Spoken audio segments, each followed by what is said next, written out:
예, 11시 19분 지나고 있습니다. 주가가 반등하지만 기분 좋은 게 아니라 고민이 되는 시장이죠. 지수 한번 확인하고 갈 필요가 있어 보입니다. 보여주십시오.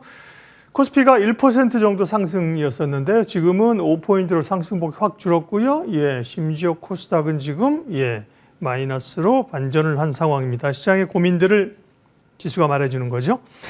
네, 오늘 시장 상황과 함께 전략 섹터 이야기 또 함께 하도록 하겠습니다. 터닝포인트 두 분 함께 합니다. 헤르메스 스탁 하창한 본부장 오셨고요. 주식명가 MTNW 허반석 어드바이저 함께 합니다. 어서 오십시오. 안녕하세요.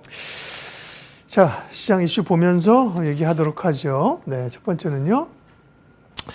반등을 시도하는 반도체주를 이제 추격 매수해도 될까? 근데 이제 시장 얘기하고도 결을 좀 같이 합니다. 삼성전자나 하이닉스나 반등해 오지만 그런 신뢰감을 좀 가질 수 있을까라는 고민들이 드는 거고요. 지수도 좀 흔들리지 않습니까? 하창은 본부장님, 시장 전체 그리고 반도체주 전략 얘기해 주세요. 네, 일단은 시장 자체는 약간의 좀 흔들림이 나올 수 있습니다. 아무래도 고용에 대한 데이터가 금요일에 나오기 때문에 해당 부분을 좀 오픈을 해봐야 될 것 같고요. 하지만 이제 시장 자체는 어쨌든 그런 부분 안에서 변곡점이 나올 거고 결국엔 금리 인하 부분에서의 어떠한 변동성을 어떻게 만들어 나갈 것이냐. 지금 최근에 유가도 많이 떨어지고 원자재 가격들이 많이 떨어지다 보니 이건 수요 단에서의 문제다. 경기 침체에 대한 우려가 좀 확대되고 있다. 이런 얘기들이 계속 나오고 있고 베이지북에서도 좀 지역적인 부분이 좀 많이 안 좋아지는 내용으로 나왔죠. 그래서 그런 것들을 좀 받아들인다라고 한다면 약간의 변동성이 나올 수 있겠지만 결론적으로 말씀드리면 저는 지금 반도체는 사야 된다라고 생각을 합니다. 절대 가치로 놓고 봤을 때 물론 전망치가 일부 다르긴 하지만 하이닉스 같은 경우는 한 35조 정도 전후로 내용이 나오고 있는데 그렇게 보면 PER 수준이 5배 이하예요. 그러면은 절대적인 가치로 놓고 보더라도 상당히 좀 매력적일 수 있다라는 부분이 있고요. 또 대만 쪽에서는 AI 쪽은 이제 시작인데 무슨 소리냐, 무슨 피크아웃이냐 이런 식으로 또 얘기가 나오고 있습니다. 그리고 이제 엔비디아 같은 경우도 사실 실적이 잘 나왔고 지금 밴드로 봤을 때 한 106불 정도가 굉장히 좀 더 강력한 저항 라인이고 사실상 그 부분에서 더 주가가 떨어지면 PR 수준을 봤을 때 현재 주가 대비했을 때 또 싼 구간으로 들어가기 시작을 하거든요. 그러면 거기에 따른 또 매수세가 들어올 수 있기 때문에 지금 구간에서 무조건 바닥이라고 보기는 어렵지만 지금 구간부터 분할 매수로 들어간다라고 한다면 충분히 좋은 성과가 나올 확률이 굉장히 높다라고 보시면 될 것 같고 지금 현재 구간은 5%대까지 하이닉스가 올라왔다가 지금 이제 니케이라든지 이런 지수가 약간 좀 빠지는 부분에서 좀 차익이 나오고 있기는 한데 지금 구간부터 모아간다라고 한다면 사실상 좀 괜찮지 않을까라고 생각을 하고 있습니다. 네, 오늘 이제 지수 상승폭이 줄어드는 것들은 결국은 이제 말씀하신 반도체주의 상승폭이 좀 줄고 있는 것들 이런 차익이 나오는 거죠. 불안하니까요. 그런 영향으로 봐야 됩니다. 그러나 반도체주에서는 접근할 구간이다 얘기를 하셨고요. 허반석 의원님은 어떠세요? 반도체 시각. 반도체 조정받을 때 사야 되지 않나 이렇게 말씀드렸습니다. 오늘처럼 올라갈 때 이제부터 시작인가라고 그럼 지금 어제 조정을 받았고 오늘부터 상승이 나와서 오늘 이후로부터 9월 급락이 시작되었고 이후로부터 계속 올라갈 거다라고 보기에는 조금 부담스러운 일정 이벤트들이 있다라고 좀 볼 수 있을 것 같습니다. 이번 주 이미 제조업 나왔고요. 오늘 밤 서비스업 나올 거고요. 금요일 밤에는 고용보고서 발표가 있고 다음 주로 넘어가더라도 수요일 밤에 소비자 물가지수 발표가 있고요. 그리고 나면 어물쩡 하다 보면 이제 추석 연휴에 진입을 하게 됩니다. 18일까지 추석 연휴가 이어지고 하필이면 우리가 다시 돌아오는 19일 목요일 새벽에는 FOMC 회의 결과를 이제 시장이 반영하게 되겠죠. 그러면 소비자 물가지수는 제가 보는 전망치 속에서는 그래도 안정, 인플레이션 둔화는 지속적으로 이루어지겠지만 지금 이제 25bp냐 50bp냐 인하에 대한 기대감들 설왕설래가 오고 있는데 지속적으로 안내를 드리고 있습니다. 경기 침체를 막기 위한 궁여지책의 금리 인하인가, 빅컷 50bp까지도 갈 것인가, 아니면 인플레이션 둔화를 이루어낸 일종의 우리가 잘 방어했어라고 하는 승리의 금리 인하인가, 이 사이에서 시장의 반응과 해석이 다분하게 지금 나타나고 있습니다. 그러면서 고용에 대한 모습들이 냉각, 둔화되고 있다라고 한다면 이거 경기 침체로 가고 있는 모습일 것 같아 라는 모습들이 강화되면서 시장에는 경기 침체 우려, 경착륙 우려에 대한 반응으로 급락이 나타나기도 하고요. 하지만 또 수요일 밤 CPI의 둔화가 나타나면서 인플레이션 이제 걱정할 것 없는 것이 사실화되었음에도 불구하고 시장이 다시 한번 물가 걱정 그렇게 안 해도 되겠네라는 반등이 나올 수 있으니까요. 아직까지는 시장의 변동성이 조금 더 확대될 여지가 높다. 적어도 이번 주 금요일 고용보고서 발표 이후에 시장의 반응을 확인하고서 들어가시면 어떨까라는 말씀을 드리고 싶고요. 하지만 기술적 반등의 여지는 남아있죠. 코스닥 ADR이 105선을 넘었다가 전일 종가 기준으로 80선까지 조금 내려왔습니다. 그러면 이제 ADR 과매도권으로 진입을 하게 된다면 우리는 차츰차츰 무엇을 살까 고민하는 시장이지 지금 여기서 내가 손절하고 서둘러서 떠나야 될 시장은 아니다. 그러면 변동성이 나타나더라도 이 시장에서 일주일 정도의 하방 지지력을 테스트한다면 그때부터는 남아있는 현금 비중을 가지고서 적극적으로 매수해 볼 만한 그러한 기회를 찾아가시되 조정이 나오면 매수를 해야 된다라는 말씀과 함께 반도체 제가 보고 있는 종목으로는요. 이수페타시스하고 원익 IPS는 추세 저점, 차트상 저위험 구간에서 공략해 보시면 어떨까라는 말씀까지 드리겠습니다. 네, 두 분이 이제 비슷한 것 같으면서 조금 세부적인 전략은 다릅니다. 하창한 본부장은 사들어가도 괜찮은 구간이라고 하셨고 허반석 의원은 시장 보면서 반도체도 사긴 사는데 오히려 조정받을 때를 타이밍으로 확인하고 가자는 시각이셨어요. 예, 다음 주제 볼까요? 오장 터닝 포인트. 그러게요. 미국 주식시장에서 엔비디아는 약하는데 테슬라가 상대적으로 강합니다. 중국에서 새로운 6인승 신차 발표 이런 얘기도 좀 있었고요. 국내 2차 전지주들은 테슬라하고 직접적인 연동성은 많이 떨어지긴 하지만 어떨까요? 하창원 본부장. 오늘 2차 전지도 조금 또 차익이 좀 종목별로는 오늘 나오는 것도 같아요. 네, 맞습니다. 네. 그래도 이제 바닥권에서 좀 잘 올라오고 있는 상황이고요.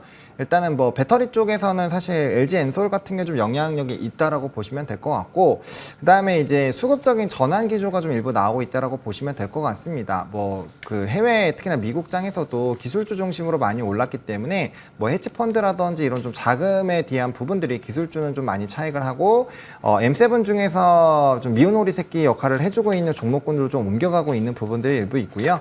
또 이제 전기차 같은 경우는 금리 인하가 진행이 된다라고 했을 때에 좀 기대감을 가질 수 있는 부분이고, 또 테슬라 같은 경우는 10월 10일에 로보택시 관련된 기대감이 있다라는 점, 그리고 자동차에서는 사실 현대차와 테슬라는 잘 하고 있어요. 나머지 쪽이 많이 전기차 쪽에서는 좀 좋지 않아서 그렇지, 전기차 부분으로 보면 두 가지 기업은 그래도 나름대로 아웃퍼폼을 하고 있는 상황이고요. 또 테슬라는 또 플루언스 에너지라고 해서 ESS 업체 1위 기업이 있는데 최근 바닥권에서 꽤 많이 올라오고 있고 수주잔고나 실적도 좋아지고 있는데, 테슬라 같은 경우도 ESS에서도 상당히 좀 좋은 모습들을 보여주고 있어서 가지고 있는 사업군이 5가지 중에서 한 3가지 정도가 지금 좀 긍정 포인트로 넘어가고 있는 상황입니다. 그래서 좀 바닥권에서 좀 많이 눌렸을 때 수급이 좀 쏠리고 있다라고 보시면 좋을 것 같고, 우리나라도 약간의 좀 순환매가 나타나고 있죠. 반도체가 좀 쉬어가니까 나머지 종목군들 안에서 지금 대장주 싸움을 열심히 하고 있는 상황이고, 특히나 우리나라 시장에서 좀 반복적으로 나오는 패턴이 좀 바닥권에서 많이 눌려있는 쪽에서 이슈가 있을 때 좀 빠르게 주가의 탄력도가 높아지는 상황들이 발생이 되고 있고요. 대표적으로 LG에너솔루션 2차전지도 그랬고, 오늘 카지노도 마찬가지입니다. 바닥권에 박혀 있다가 특정한 모멘텀이 부각되니까 막 치고 수급 쏠리면서 막 급등 나오는 상황들, 최근에 이제 전고체 쪽도 마찬가지고요. 차트 모양이 다 비슷합니다. 그래서 이런 기조가 나오는 것들은 지금 주도주가 좀 일부 부재하기 때문에 바닥권에 있는 종목군들 중에서 좀 이슈나 수급이 들어가는 걸 좀 쫓아가는 기조가 강해지고 있다라고 보시면 좋을 것 같고, 그만큼 시장에서의 투심이 좀 약하고 고점에서는 매도, 이제 좀 저가권에 있는 종목군들을 매수하는 그런 기조까지 볼 수 있기 때문에 당분간은 이러한 기조 전 유지가 되지 않을까라고 생각을 하고 있습니다. 네, 허반석 의원님은 2차 전지 셀사는 오늘도 이제 LG 에너지 솔루션이 3% 견주하고요. 양극재나 소재주가 좀 약하고, 또 그런가 보면 동박, 롯데 머티리얼스나 이런 쪽은 또 급등세고, 그 안에서 좀 또 이렇게 막 좀 들쭉날쭉합니다. 2차 전지 전략은요.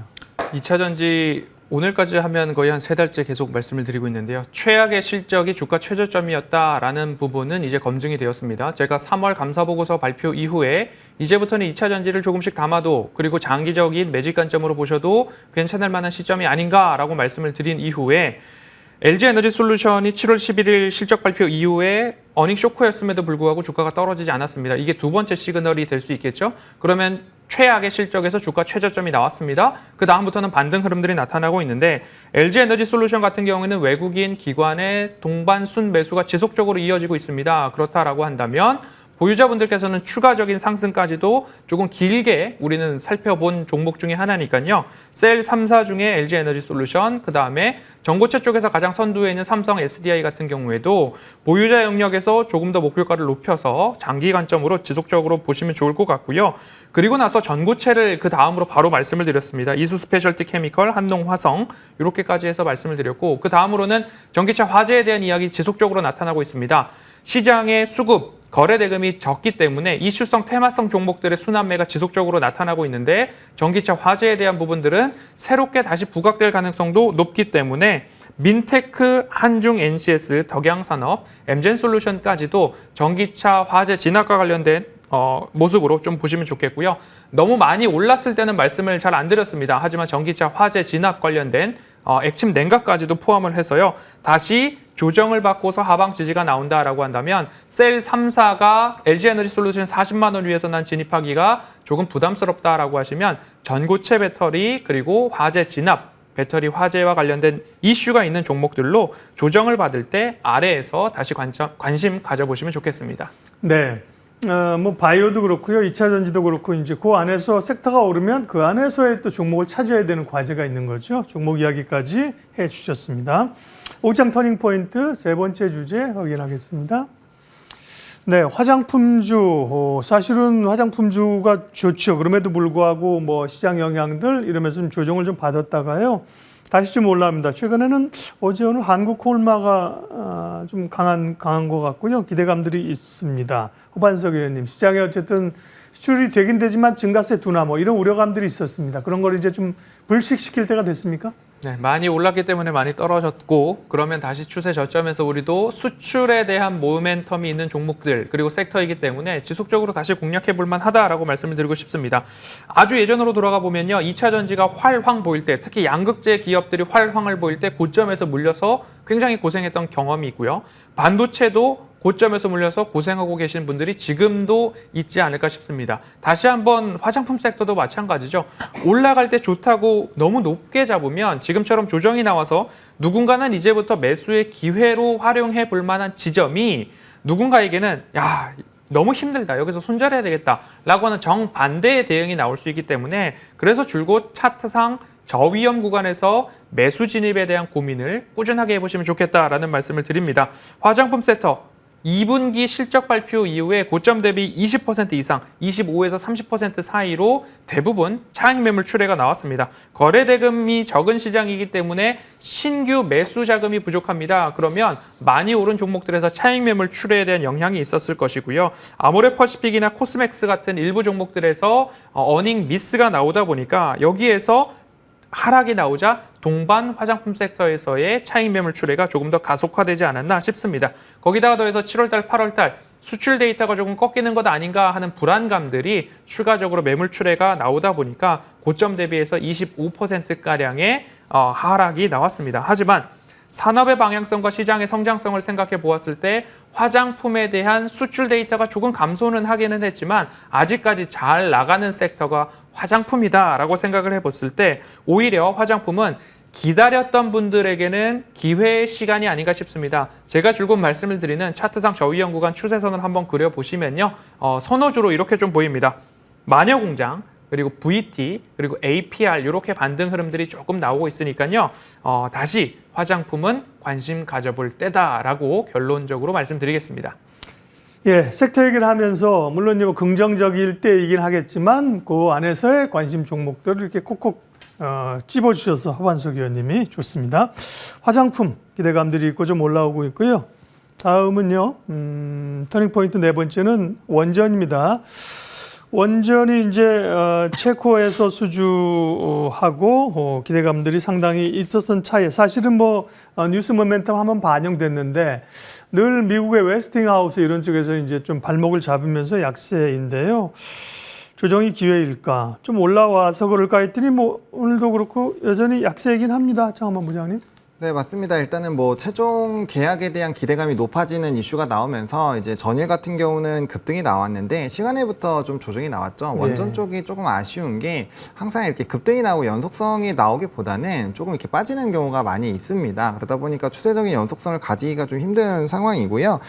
또 웨스팅하우스에서의 좀 이슈가 좀 불거지고 있는데 이게 단독 기사라서 좀 체크를 해봐야 되겠지만 지금 뭐 정부에서는 웨스팅하우스의 기자재 부분을 조금 뭐 일부분 하는 방향으로 지금 얘기가 나오고 있거든요. 근데 사실상 우리나라가 다 내재화를 하고 이제 그 자체적으로 할 수 있는 수준까지 올려놓은 상황이고 또 체코에 항의를 했을 때 체코 쪽에서 아니 뭐 예비도 통과 못하는 사람들 얘기 필요 없다 이래가지고 잘라버렸거든요. 그래서 그런 부분에서 상당히 좀 원전에 대한 기대감이 높아지고 있었던 상황인데 이게 만약에 진짜 뉴스고 웨스팅하우스와의 이런 또 기술 문제로 인해서 결국엔 자재를 납품을 하는 그런 방향으로 진행이 된다면 지금 뭐 스웨덴부터 시작해서 탈원전을 선언하는 국가들이 많이 나타나고 있고 유럽 지역 같은 경우는 지정적 리스크로 인해서 에너지 이제 자립도를 높여야 되는 상황인데 태양광과 풍력만으로는 안정적인 이 에너지원이 만들어지기가 어렵기 때문에 원전을 결국에 추가를 해야 됩니다. 그래서 앞으로 수출 지역도 굉장히 넓어질 거고 이번 체코에 대한 이런 수주도 굉장히 의미가 있는 게 그 유럽 지역은 우린 하나야라는 그런 키워드가 있었는데 그걸 뚫고 들어갔다라는 거죠. 또 프랑스가 원전 쪽에서 가지고 있는 지위가 굉장히 높은데 그런 것들을 뚫어놨었던 것이 굉장히 좀 의미가 있는데 그런 거를 좀 퇴색시키는 요인으로 되기 때문에 오히려 이게 진짜라고 한다면 좀 단기적인 주가에는 좀 부담을 줄 수 있는 요인으로 작용이 되지 않을까라고 봅니다. 원전은 장기적으로 보면 저는 되게 긍정적으로 보고 있는데 원전 같은 경우는 좀 문제가 뭐냐면 항상 이제 뭐 규모나 이런 건 굉장히 크다라고 얘기는 나오지만 실질적으로 이제 장부로 잘 이어지지가 않습니다. 그래서 그런 부담감이 좀 있다라고 보시면 될 것 같고 특히나 대형 원전 같은 경우 산업 사이클이 뭐 하나 건설하는데 13년에서 15년 결국에는 이제 반영되는 시기가 굉장히 길기 때문에 그런 것들에서의 좀 의사결정을 하셔야 되기 때문에 기본적으로 원전을 배팅을 시작을 하신다라고 한다면 적어도 연 단위 이상은 들고 갈 생각을 해야 되기 때문에 좀 매수에 신중하시게 대응을 하시는 게 맞지 않을까라는 생각입니다. 네. 원전 관련주 사면서 월봉 보고 그렇게 가시는 분들은 없죠, 사실은. 그죠? 네, 그렇기 때문에 넉넉치는 않은 것 같습니다. 예, 원전 관련주. 어제 보면 뭐 한전산업이나 일부 종목이 좀 급등했었고요. 어제도 또 다 오른 건 아닌 것 같아요. 그죠? 맞습니다. 예, 예. 오늘도 좀 약세 국면을 이어갑니다. 예, 네 가지 이슈 섹터 봤고요. 마지막으로 공략해 볼 만한 종목들 보겠습니다. 하창한 본부장은 8월 초에 한미약품을 말씀하셔서 제약주들은 돌아가면서 순환하면서 흐름들이 좋았고요. 오늘 관심주는요? 네, 저는 SK 하이닉스를 들고 왔습니다. 저는 뭐 지금 구간에서 삼성전자 하이닉스 안 담으면 반도체 하실 때 어떻게 20만 원대에서 구매를 하셨나 약간 이런 생각이 들 정도로 지금 가격적인 매력도가 많이 좀 높아졌다라고 보이고 있는 상황입니다. 물론 그때와 지금은 이제 좀 주도주적인 얘기들 그리고 약간의 상황이 변경이 되긴 했지만 절대 가치만 놓고 보더라도 하이닉스에 대한 이런 가치 그리고 삼성전자가 7만 원이 깨지는 뭐 이런 상황에서는 충분히 두 종목 모두 다 모아가셔도 괜찮다라는 생각이 들고 있고요.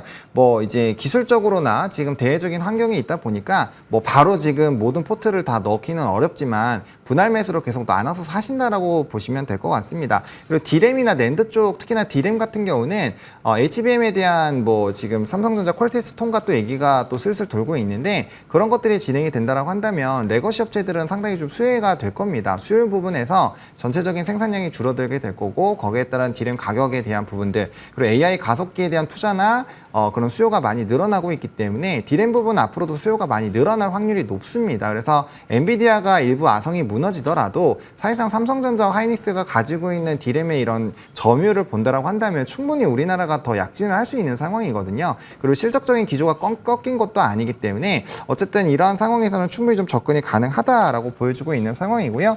일단 오늘 같은 경우는 15만 8천 원까지 분할 매수로 보시면 좋을 것 같고 저는 직전 저점 라인이 15만 원까지만 놓고 보시더라도 충분히 좀 매수할 가치가 있다라고 보고 있고요. 단기적으로 18만 원을 1차로 보시고 2차로 20만 원 보고 있는데 이렇게 점진적으로 분할 매도 관점으로 보시면 좋을 것 같고 손절 라인은 14만 원으로 잡긴 했는데 뭐 깨지면 2차 매수 밴드로 보시는 것도 전 나쁘지 않다는 생각입니다. 네, SK 하이닉스를 반도체 가운데서 오히려 지금 눈여겨볼 종목으로 담대하게 말씀을 하셨고요. 예, 허반석 의원님은 8월 29일 날 K3I를 말씀하셨습니다. 신규주였었죠, 이게. 네, 신규 그렇습니다. 상장주였었고요. 네. 코멘트 뭐 하실 거 있으시면 하시고 없으시면 바로 관심 쭉 가셔도 됩니다. 네. 네, 차트상 저위험 구간의 종목들 그래도 발굴해서 소개를 드리고 있으니까요. 안전한 가격에 사셨던 분들 수익 축하드립니다. 네. 오늘 말씀드릴 종목은 에이프릴 바이오입니다. 에이프릴 바이오 항체 치료제, 지속형 단백질 의약품 개발하는 기업인데요. 제약 바이오에 대한 변동성이 높기 때문에 실적이 찍히는 그리고 생물 보안법 같은 모멘텀이 있는 기업들 꾸준하게 말씀드렸습니다. ST팜, 바이넥스, 삼성 바이오로직스 100만 원 넘었죠. 그리고 나서 프레스티지 바이오로직스까지 말씀을 드렸는데요. 오늘 에이프릴 바이오 같은 경우에는 21년도에 덴마크 룬드백이라는 회사에 총 4억 4,800만 달러 규모의 기술 수출 이력이 있는 기업이고요. 24년도 미국 소재 제약사 에보뮌에도 자가 염증 질환 치료제 총 4억 7,500만 달러의 기술 수출 이력이 있습니다. 즉 기술 수출을 해보았다. 내가 갖고 있는 파이프라인에 글로벌 시장이 반응했다라는 모습입니다. 기술 수출 2건으로 마일스톤이 약 1조 2천억 원가량 들어오고 있는 상황이고요. 3분기에는 기술료 그리고 마일스톤 수령으로 흑자 전환에 대한 기대감도 있습니다. 다시 한번 추세 저점에서 많이 올랐지만 제가 말씀드리는 차트 분석에서 중기 되돌림 자리까지 진입을 했다라는 판단입니다. 목표가 25,500원 정고점 보고요. 손절가는 2만 원 잡고서 대응해 보겠습니다. 네. 손절가가 지금 오늘 주가 하락해하고 너무 타이트한데요. 26,600원인데. 네, 그래도 네. 짧게 볼 때는 짧게 봐야 될 시장이기 때문에 네. 좀 안전하게 손절가는 짧게 잡고 가보도록 하겠습니다. 좋습니다. 기준 잡고. 네. 오후장 터닝포인트 헤르메스 스탁 하창한 본부장, 주식명가 MTNW 허반석 어드바이저 함께했습니다. 고맙습니다.